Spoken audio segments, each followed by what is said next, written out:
जैसे हमने कल बताया था कि रेड अलर्ट किन किन कारणों से दे रहे हैं। एक तो है आपका maximum temperatures severe heat wave की तरफ है, वार्म नाइट्स चल रहा है, यानी कि warm night to severe warm night, यानी कि मिनिमम टेम्परेचर भी बहुत एलिवेटेड है, मच अबव नॉर्मल। और जैसे हमारे मीटरोलॉजिकल टर्म्स में 4.5 degrees above normal warm night, 6.5 degrees minimum temperature above normal severe warm night.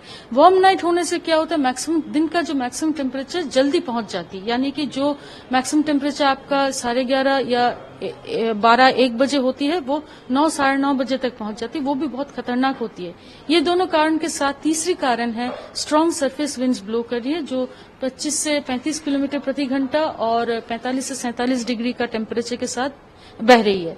ये 3 कारणों से हमने पूरा नॉर्थ इंडिया में आज रेड अलर्ट दे चुके हैं।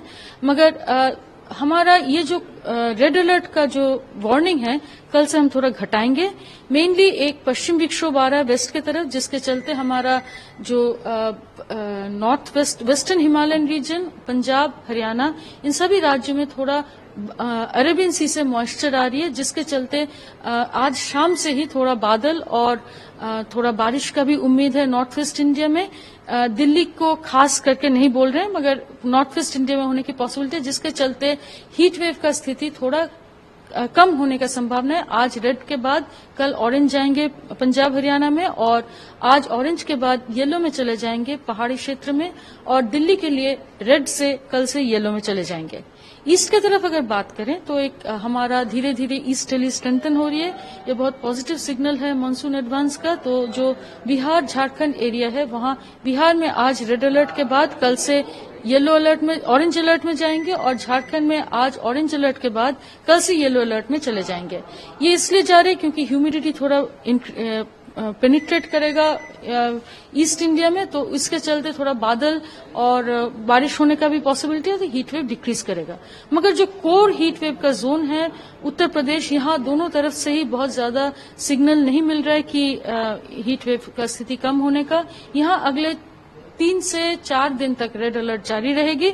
उसके बाद धीरे धीरे जब ईस्टर्ली पेनिट्रेट करेगा तो पहले ईस्ट यूपी फिर वेस्ट यूपी में थोड़ा टेम्परेचर गिरने की संभावना है। अगर हम साउथ इंडिया की बात, साउथ इंडिया में अभी आप देखेंगे कि बादल बीच बीच में बनी हुई है, और इसके चलते हमारी उम्मीद है कि साउथ इंडिया में भी टेम्परेचर खास बढ़ नहीं रहे हैं। मगर आपका इसके स्थिति में भी heat wave 1-2 coastal Andhra Pradesh में 1-2 स्टेशन से रियलाइज हो रही है, उसको भी हम 1 दिन का वार्निंग दिए हैं। उसके आगे हमें उम्मीद है कि ये हीट वेव का स्थिति कुछ जारी नहीं, कुछ रहेगा नहीं, क्योंकि यहाँ पर मोर और लेस मानसून फ्लो चल रहा है, मॉइस्चर बहुत ज्यादा है, तो हीट वेव लार्ज स्केल कुछ नहीं आएगा। जो हो रहा है नॉर्दर्न प्लेन्स में हो रहा है। तो अभी दिल्ली में, अगर हम दिल्ली की पर्टिकुलरली बात करें, बारिश के हमें चांसेस कम ही लग रहे हैं। बारिश जरूर हो सकती है, प्री मानसून शावर्स जो बोलते हैं, ये वेस्टर्न डिस्टर्बेंस के कारण अगले 3 से 4 दिन तक हमारी उम्मीद है साउथ वेस्टर्ली विंड्स रहेगा, जिसके चलते बादल होगी, छुट-फुट बारिश होने का भी पॉसिबिलिटी रहेगा।